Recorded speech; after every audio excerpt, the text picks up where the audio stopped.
Olá sejam muito bem-vindos a mais uma imersão profunda. É um prazer estar aqui de novo. O prazer é todo meu.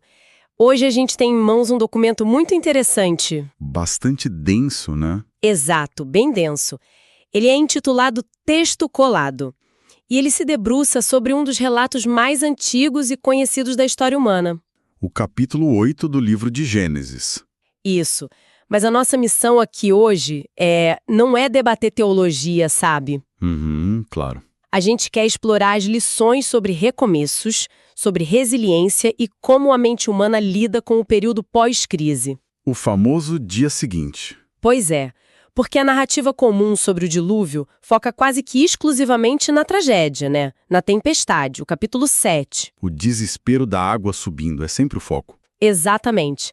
Só que o verdadeiro ponto de virada da humanidade e o foco da nossa análise de hoje está no que acontece quando a água finalmente baixa. A transição do juízo para a restauração. Perfeito, mas antes da gente mergulhar de cabeça, acho importante a gente alinhar uma coisa. Sim. É imperativo a gente estabelecer nosso ponto de partida aqui.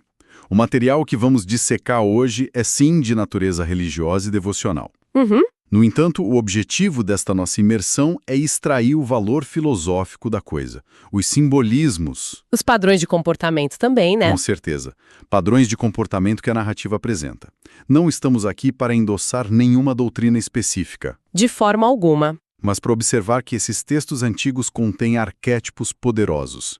Eles mapeiam como a gente lida com o isolamento extremo, a incerteza prolongada e aquele desafio aterrador de reconstruir a vida do zero absoluto. É uma lente puramente analítica e psicológica. Exatamente isso. Ok, vamos desvendar isso.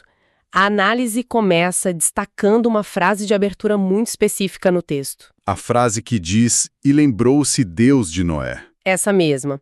E no uso cotidiano, quando a gente fala que alguém lembrou de algo, pressupõe que a pessoa tinha esquecido antes, certo? Sim, um lapso de memória. Mas o documento aponta que o conceito de lembrar dentro dessa estrutura narrativa tem um peso completamente diferente. Totalmente diferente. Não é sobre memória. Descreve uma ação iminente, né, após um período de silêncio absoluto. Eu fiquei imaginando a sensação de estar dentro de uma estrutura de madeira flutuante por meses a fio. Ouvindo só o caos lá fora. Exato. E depois seguido por um silêncio perturbador quando a chuva para. Esse sentimento de abandono, no meio de uma crise tão extensa, é uma experiência humana bem universal, não acha? Sem dúvida. A sensação de isolamento prolongado frequentemente gera essa percepção de abandono. E a análise linguística trazida pela fonte esclarece bem isso. Como assim? Na tradição do texto original, esse verbo não descreve um esquecimento que foi corrigido. É um verbo de intervenção. Uma ação, então. Uma ação ativa significa que o período de contenção ou de silêncio acabou e o movimento de resgate foi deflagrado. Nossa, isso muda tudo. Muda. Para quem estava lá à deriva, esse lembrar representa o instante exato em que a engrenagem da restauração começa a girar. Mesmo que os resultados ainda não sejam visíveis, né? Exatamente. Do lado de dentro, eles não viam nada ainda. E o mecanismo dessa intervenção traz um detalhe fascinante que o documento sublinha bastante. Para fazer as águas recuarem, o texto diz que um vento começou a soprar sobre a terra. O vento, sim, um detalhe crucial. E a palavra hebraica usada no original para esse vento é ruach. O mais interessante é que essa palavra tem um uso muito marcante lá no primeiro capítulo do mesmo livro. Na criação do mundo. Exato. O que é fascinante aqui é esse eco literário intencional. Em Gênesis 1, a mesma palavra ruach é traduzida como espírito. O espírito pairando sobre as águas. Sobre as águas do caos primordial, para trazer ordem e vida à existência. É um paralelo muito forte. Inescapável. Ao usar exatamente o mesmo termo para o vento que sopra após o dilúvio, a narrativa avisa que não é só um fenômeno meteorológico secando a lama. Não é só um vento forte. Não. É uma sinalização de que um processo de nova criação está em curso. O caos sendo dominado de novo. Por uma força ordenadora, o cenário está sendo preparado para a vida recomeçar. Mas tem uma distinção importante na forma como essa nova criação acontece. O texto enfatiza que as águas minguaram continuamente. Progressivamente. Isso, o vento começou a soprar, mas o processo de secagem foi aos poucos. Não foi um milagre de estalar os dedos. Sem passe de mágica. E isso traz um espelho muito direto para como a gente lida com a superação de crises no dia a dia. Com certeza. A expectativa natural é querer que tudo volte ao normal na hora. A gente quer que a dor passe no minuto seguinte, né? Mas a narrativa âncora a restauração na realidade do tempo. O curar das feridas, reconstruir uma economia ou superar um abalo emocional é um processo de minguar contínuo. Lento, milímetro por milímetro. E exige uma resistência bem diferente daquela usada durante o ápice da tempestade. A diferença entre sobreviver ao evento e suportar o processo é gigante. Monumental. Sobreviver ao evento destrutivo é rápido. É adrenalina pura. Instinto de sobrevivência. Já a restauração exige paciência, tolerância à frustração. A mudança já começou, o vento já sopra, mas a terra firme demora a aparecer. E aí mora o perigo, né? O desespero gerado pela lentidão. A mente humana não lida bem com a lentidão. Ansiamos por resoluções rápidas, mas processos profundos de cura não podem ser apressados. A estabilidade precisa ser construída aos poucos para durar. Exato. E falando em estabilidade, essa busca encontra um marco físico logo depois. A embarcação, depois de meses flutuando sem direção, repousa sobre os montes de Ararat. Finalmente! Imagina o impacto do casco contra a rocha firme. É o primeiro limite físico imposto ao caos. Uma âncora psicológica. Sim, é a confirmação tátil de que o abismo tem um fundo. A tempestade não é eterna. Tocar em solo firme altera toda a dinâmica da sobrevivência. Encontrar um ponto de apoio é vital para a preservação da sanidade nesse ponto. A queda livre acaba ali. Acaba. Só que esse repouso inaugura a fase mais psicologicamente complexa da narrativa. A espera baseada em evidências. Exatamente. E é aí que a análise entra naquela cronologia famosa, um método empírico de testar o ambiente lá fora com as aves. O corvo e a pomba. Primeiro soltam um corvo. Ele voa de um lado para o outro e não volta para a arca. Depois, a pomba é solta em 3 estágios diferentes. E isso não é só um detalhe logístico. Não mesmo. O documento interpreta isso como um estudo profundo sobre observar o cenário com atenção antes de tomar uma decisão irreversível. A escolha dessas aves é muito simbólica. O corvo é uma ave rústica, um necrófago. Ele sobrevive com pouco. Ele encontra sustento nos destroços, nas carcaças que restaram. O fato dele não voltar só indica que tem restos suficientes num ambiente de morte. Mas não que o mundo está pronto para um recomeço limpo. Perfeito. A pomba tem exigências diferentes. Ela precisa de vegetação, um local seco e limpo. Na primeira soltura, ela volta rapidinho. O que mostra que a água ainda impedia qualquer assentamento seguro. Aí vem a segunda tentativa com a pomba, que traz aquele símbolo clássico. A folha de oliveira. Sim, ela volta com a folha no bico. E a folha não é só poesia. É uma prova biológica inquestionável de que a água recuou nos vales. As árvores voltaram a brotar. O ciclo da vida recomeçou. Mas é a terceira tentativa que sela tudo. A pomba não volta mais. O dado final de que o ecossistema lá fora já pode sustentar a vida longe da arca. Isso levanta uma questão importante sobre como a gente interpreta indicadores em meio a processos de transição. É verdade, a gente costuma se afobar. Em processos de recuperação, sejam econômicos ou pessoais, um sinal precoce de melhora frequentemente causa uma euforia desproporcional. A pessoa vê a folha de oliveira e já quer sair correndo. Exato. A folha é esperança, mas não é atestado de segurança final.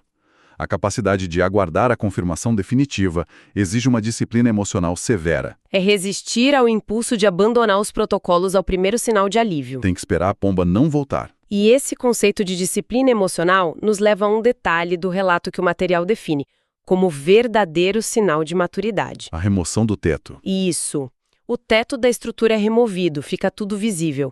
O texto diz expressamente que a terra estava seca. A percepção visual confirmava isso. E a lógica impulsiva, depois de um ano trancado, seria arrombar a porta e sair, não acha? Qualquer um faria isso. A terra seca é um estímulo poderoso demais. Deve ser brutal. Os sentidos dizem que o perigo acabou, mas a decisão racional de permanecer lá dentro prevalece. O ápice da prudência. O risco de confundir um sinal visual positivo com uma autorização para agir é altíssimo. Sair antes da hora pode pôr tudo a perder. Sair precocemente só por ansiedade pode resultar em falhas críticas. A impaciência destrói o que o isolamento preservou com tanto custo. Aqui é onde a coisa fica realmente interessante, porque eventualmente chega o momento da diretriz clara. O comando explícito que diz, sai da arca. E o documento pede para a gente pausar e avaliar o peso psicológico desse comando. Não é um passeio no parque. Longe disso. Foram mais de 300 dias confinados. Aquele espaço, por pior que fosse, virou o único ambiente seguro que eles conheciam. Tudo do lado de fora tinha sido obliterado. Civilização, paisagens, tudo. Sair significava pisar num mundo alienígena. Um cemitério silencioso coberto de lama. A coragem para abandonar a salvação é subestimada, né? Muito. Durante a crise, a estrutura de proteção é o foco. Ela isola, mas mantém você vivo.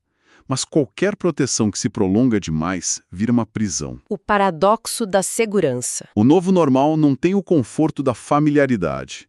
Atravessar aquela porta exige encarar o luto pelo mundo que existia antes. E aceitar a responsabilidade de refazer tudo do zero. Absolutamente tudo. E essa necessidade de refazer tudo nos leva à primeira atitude que o texto registra depois da saída. Uma atitude surpreendente. Muito. A pirâmide de necessidades básicas gritaria por outra coisa.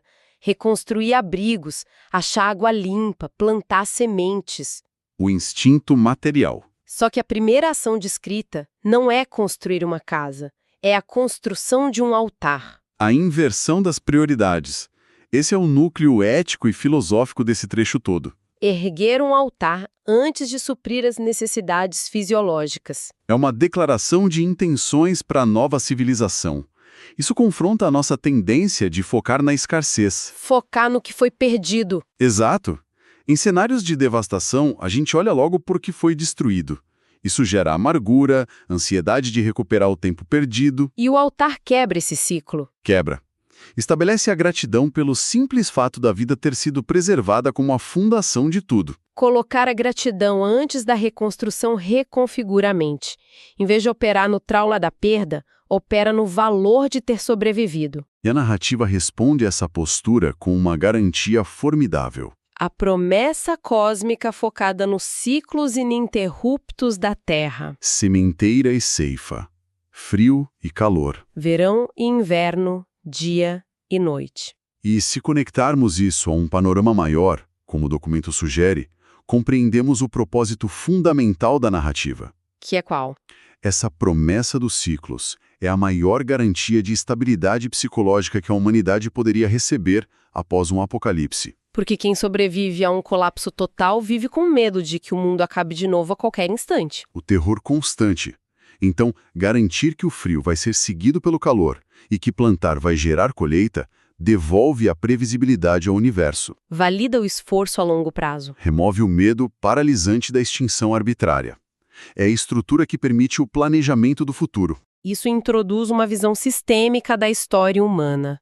O foco não é a destruição, mas um padrão recorrente de juízo, preservação e novo começo. A crise nunca é o destino final. A imperfeição faz parte, mas a força motriz é pavimentar um caminho para a restauração, para que as gerações sempre possam plantar de novo, não importa quão rigoroso foi o inverno anterior. É uma visão profundamente resiliente. Os colapsos carregam as sementes da próxima fase da existência. A inevitabilidade da renovação cíclica. Exato. Então, o que tudo isso significa para quem está acompanhando essa análise com a gente?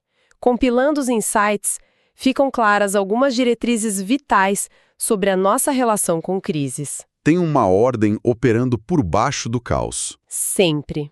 A restauração obedece à regra do minguar contínuo. Exige tolerância com o tempo. E a narrativa adverte fortemente contra a impulsividade. Diferenciar um indicador momentâneo de uma condição madura para agir é a verdadeira sabedoria. E priorizar a gratidão por estar vivo atua como o alicerce mais sólido para erguer qualquer nova estrutura. E claro, confiar que os ciclos retornam à rotina. Mas essa estrutura toda de análise nos leva a uma constatação final bem inquietante. Inquietante. Como assim? O texto gasta muito tempo detalhando a precisão da espera e a coragem monumental para atravessar a porta para o desconhecido. Sim. A dinâmica psicológica aí expõe um risco invisível. Quando um ambiente, por mais restritivo que seja, nos mantém vivos durante uma aniquilação externa, a mente desenvolve um apego imenso a esse confinamento. O modo de emergência vira um novo normal. Exatamente. O perigo latente deixa de ser a água lá fora e passa a ser o conforto paralisante da própria sobrevivência. Nossa, isso é muito profundo. Se a estrutura de proteção recusa ser abandonada quando a hora chega, ela deixa de ser um escudo. E vira o quê? Um sarcófago. A grande tragédia não seria sucumbir à tempestade, mas sobreviver a ela só para viver o resto dos dias escondido dentro do próprio mecanismo de defesa. Aterrorizado demais para descobrir que a Terra já está seca. Sair da posição de defesa absoluta para assumir a vulnerabilidade de existir no mundo novo é a prova definitiva de que a crise realmente terminou. Fiquei impressionada com essa perspectiva final. Essa análise minuciosa reconfigura de forma drástica como a gente entende os ciclos de ruptura e renovação da experiência humana. É um documento de uma densidade simbólica incrível. Fornece ferramentas valiosíssimas para a gente observar nossos próprios comportamentos em momentos de transição. Momentos de decisão, de espera, de coragem. Agradecemos a companhia de todos que acompanharam esta investigação profunda com a gente sobre os mecanismos da espera, do medo e da coragem para recomeçar. Continuem questionando as próprias perspectivas. E até a nossa próxima